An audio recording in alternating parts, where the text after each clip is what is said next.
Uno puede mirar las ciudades completamente de concreto, donde nosotros mismos construimos jaulas alrededor nuestro. Nos sentimos seguros, sentimos que vivimos en una gran sociedad, cada uno en su departamento con cientos, con miles de personas conviviendo, departamentos por todos lados, grandes guetos y algunas casas. Aún así, siendo tantos en lugares tan pequeños, casi no nos hablamos, porque estamos solos. Uno de los mayores miedos de la humanidad es el miedo al vacío, el miedo a la soledad.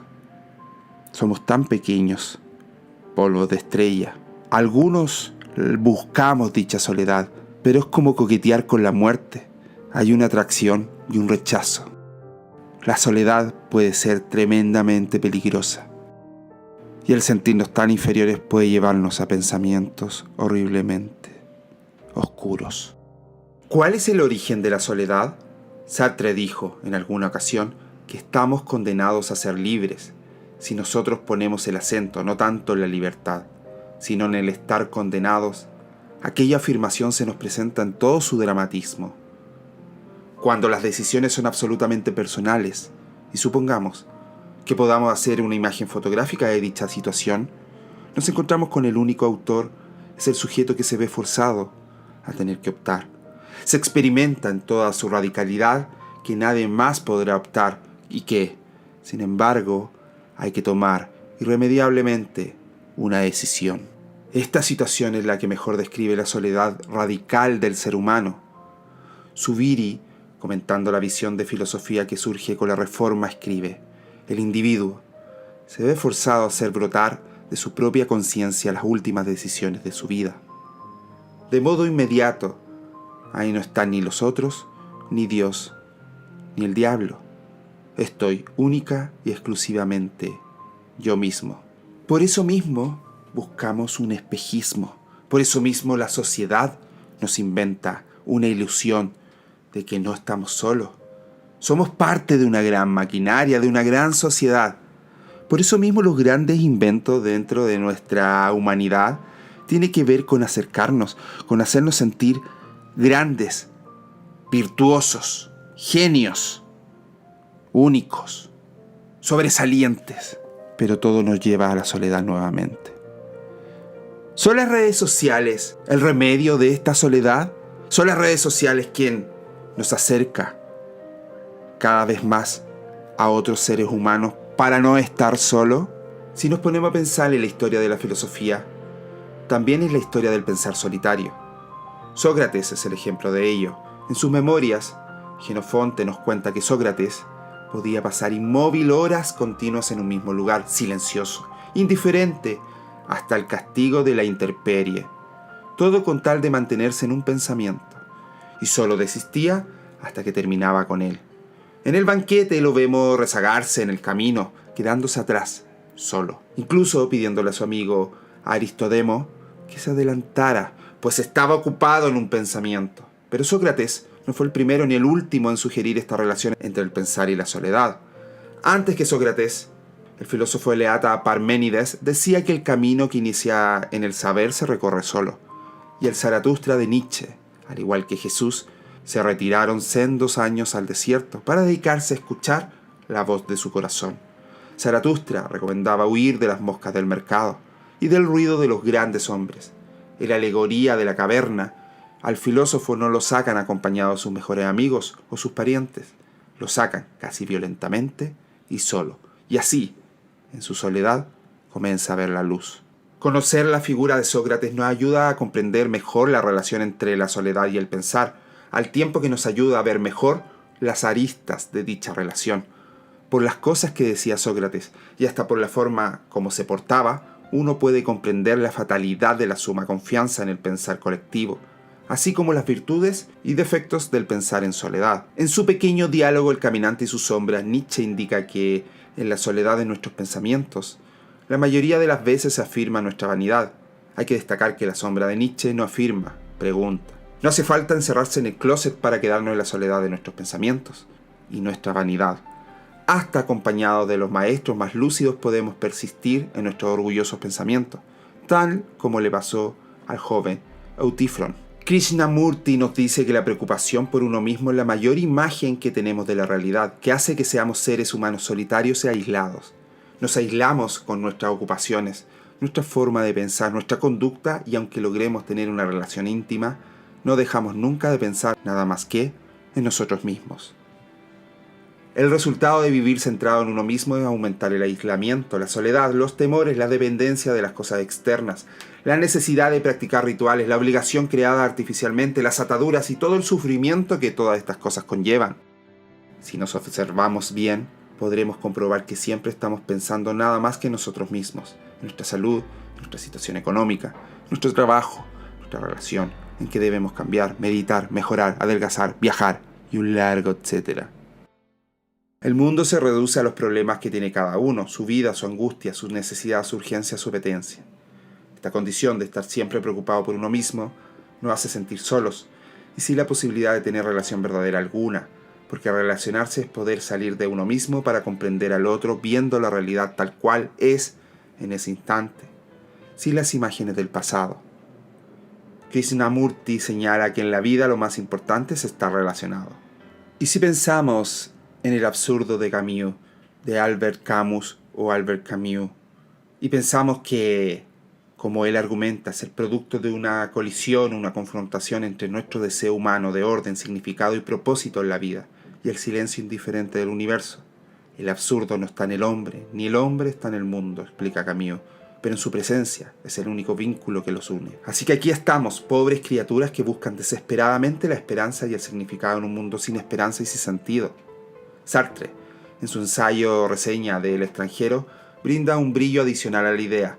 El absurdo, por cierto, no reside ni en el hombre ni en el mundo, si lo consideras separado. Pero como la característica dominante del hombre es estar en el mundo, el absurdo es, al final, una parte inseparable de la condición humana. El absurdo se presenta entonces en forma de oposición existencial. Surge de la exigencia humana de la claridad y trascendencia por un lado, y de un cosmos que no ofrece nada del tipo del otro. Tal es nuestro destino. Habitamos un mundo que es indiferente a nuestros sufrimientos y sordo a nuestras protestas. A juicio de Camus, hay tres posibles respuestas filosóficas a esta situación. Dos de ellas condena como evasiones y el otro lo presenta como una solución adecuada. La primera opción es contundente y simple: suicidio físico. Si decidimos que una vida sin ningún propósito esencial o significado no vale la pena vivir, podemos simplemente elegir matarnos. Camus rechaza esta elección, la tilda como cobarde. En sus términos, es un repudio o renuncia a la vida, no una verdadera rebelión. La segunda opción es la solución religiosa de postular un mundo trascendente de consuelo y significado más allá del absurdo. Camus califica esta solución de suicidio filosófico y la señala como evasiva y fraudulenta. Adoptar una solución sobrenatural al problema del absurdo es aniquilar la razón, que, según Camus, es tan fatal y autodestructiva como el suicidio físico. La tercera opción, en opinión de Camus, la única solución auténtica y válida, es simplemente aceptar el absurdo, o mejor aún, abrazarlo y seguir viviendo, puesto que el absurdo, a su juicio, es una característica inevitable, de hecho, definitoria de la condición humana. La única respuesta adecuada a ella es una aceptación plena, inflexible y valiente. La vida, dice, se puede vivir mejor si no tiene sentido. Entonces estamos ante este miedo a la soledad y al vacío, y Camus nos tira todo esto a la cara. Todo es absurdo y debemos aceptarlo y vivir con ello. Pero ¿cómo enfrentamos este miedo a la soledad, sabiendo que existe y sabiendo que no tiene sentido alguno? ¿Cómo? ¿Cómo seguir viviendo en soledad? Nietzsche nos recuerda, dice Aristóteles, que para vivir en soledad hay que ser animal o Dios. Falta aclarar que hay que ser lo uno y lo otro, filósofo. También el Cioran, fuera de la música, todo, incluso la soledad y el éxtasis, es mentira. Ella es justamente ambos, pero mejorados. Y seguramente al más representativo defensor de la soledad, Schopenhauer, nos dice: la soledad es la suerte de todos los espíritus excelentes. O, solo se puede ser totalmente uno mismo mientras está solo. Quien, por tanto, no ama la soledad, tampoco ama la libertad, pues únicamente si se está solo, se es libre. Otro grupo mucho menos numeroso son los que, más que solo, lo que quieren es estar muertos. Seguramente algunos existencialistas extremos donde la abrumadora omnipotencia de lo otro imposibilita la salvación en este mundo, haciendo incluso que la propia soledad surja como estado de imposible realización. L'enfer, c'est l'autre, grita Sartre frente a la puerta cerrada. O los que, como Camus, Deleuze, que intentan asaltar la absurdidad del mundo desde la tanatofilia o el suicidio. Otro grupo bastante grande y actual son como Sócrates o Platón, prefieren las compañías reducidas y selectas. Discretos y selectos en las compañías, algunos afirmarían que mejor solo que mal acompañado. Lo esencial es la contingencia, dice Sartre en La náusea. Quiero decir que, por definición, la existencia no es la necesidad. Existir es estar ahí simplemente. Los existentes aparecen, se dejan encontrar, pero jamás se le puede deducir. Hay quienes, creo, han comprendido esto, aunque han intentado superar esta contingencia inventando un ser necesario y causa de sí. Ahora bien, ningún ser necesario puede explicar la existencia. La contingencia no es una máscara, una apariencia que se pueda disipar, es lo absoluto, y en consecuencia, la perfecta gratuidad. Todo es gratuito en este jardín, esta ciudad y yo mismo. Distingue Sartre en el mundo dos tipos de realidades o entes, los que son en sí y los que son para sí. Entre estos últimos se encuentran los seres humanos, en cuanto son conscientes de su propio ser, en cuanto existen, en el sentido anteriormente señalado. Los demás seres simplemente son. El ser humano, siendo consciente de su propio ser, y precisamente por ello existe.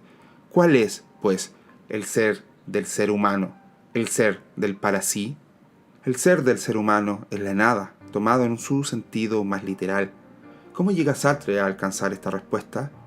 El análisis de la conducta humana, basado en cierto modo en la filosofía de Heidegger, le lleva a Sartre a descubrir en el ser humano la posibilidad que éste tiene frente a los demás seres de contestar con un no, es decir, le lleva a descubrir al ser humano como posibilidad de negar. La interrogación nos descubre un nuevo componente de lo real, la negatividad. Pero ¿dónde está el origen de esta nada? No puede originarse en el ser en sí, puesto que la noción de ser en sí no contiene en su estructura la nada. El ser en sí es pura positividad. La idea de la nada tiene que venir en consecuencia del otro único tipo ser, del ser para sí, única realidad que queda, excluido en ser en sí. Dice Sartre, debe por tanto existir un ser que no puede ser el ser para sí y que tenga como propiedad el nihilizar, negar la nada, soportarla en su ser y construirla continuamente de su existencia, un ser por el cual la nada venga a las cosas. Pero, para ser el creador de la nada, el ser humano debe albergar en sí mismo la nada. El ser del ser humano, en definitiva, es la nada. No hay que entender esta nada como si el ser humano en sí mismo fuera absolutamente nada. En el ser humano hay un en sí, es decir, su cuerpo, su ego, sus costumbres. Pero lo específicamente humano es su no determinación, su libertad, su nada. Sartre nos dice, además, que el para sí, el ser humano, se caracteriza por tres tendencias. Tendencia a la nada, tendencia al otro, tendencia al ser. La tendencia del ser humano a la nada se descubre en la conciencia y en la libertad. Esta no es una propiedad del ser humano, sino que es su propia esencia. Con ello nos quiere decir que no es cierto que exista primero el ser humano y luego se diga de él que es libre, sino que no hay, estrictamente hablando, diferencia alguna entre el ser del ser humano y el ser libre del ser humano. El ser humano es su propia libertad. De la identificación del ser humano y su propia libertad se deducen dos consecuencias importantes para la concepción del ser humano en Sartre. En primer lugar, el ser humano como tal no posee naturaleza alguna predeterminada, no se identifica con una esencia determinada. Su esencia es su libertad, es decir, la indeterminación, la ausencia de toda determinación trascendente. En segundo lugar, la existencia precede necesariamente de la esencia, hasta el punto de que la esencia del ser humano, del para sí, es su propia existencia. ¿Y cómo llegamos a la conciencia de la libertad? La libertad se revela en la angustia. En la angustia adquiere el ser humano conciencia de su libertad, o, si se prefiere, la angustia es el modo de ser de la libertad como conciencia del ser. La angustia es la forma que tiene del ser humano de darse cuenta de lo que es decir, la forma de darse cuenta de que no es nada. El ser humano huye de la angustia, y de este modo trata también de sustraerse de su libertad.